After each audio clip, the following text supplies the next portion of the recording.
இன்ஷா அல்லாஹ்வின் மகிமையை பற்றி இந்த வீடியோவில் காணலாம். ஒரு நாள் தாவூத் அலைஹிசலாம் அவர்களிடம் அவர்களின் மனைவி, இன்று கவசம் விற்று வரும் பணத்தை என்னிடம் தாருங்கள் என்று கூறினர். சரி, தருகிறேன் என்றார்கள் தாவூத் அலைஹிசலாம்.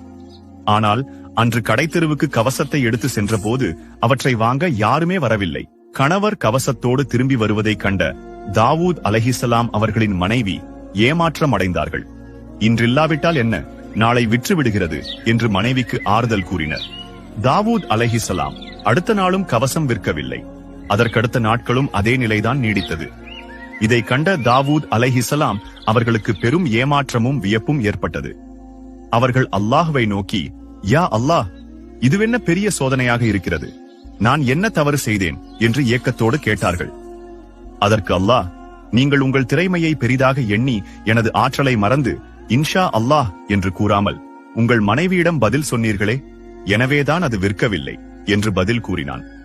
தாவூத் அலைஹிசலாம் அவர்கள் அதற்காக அல்லாஹ்விடம் மன்னிப்பு கேட்டார்கள். அல்லாஹ்வும் மன்னித்து பின்னர் அவர்களின் தொழிலில் அபிவிருத்தி செய்தான். இந்த கதையின் மூலம் அல்லாஹ்வின் ஆற்றல் இல்லாமல் எதுவும் நடந்துவிடாது என அறிய முடிகிறது. ஆகவே இன்ஷா அல்லாஹ் சொல்லி பழகுவோம். Download ShareChat.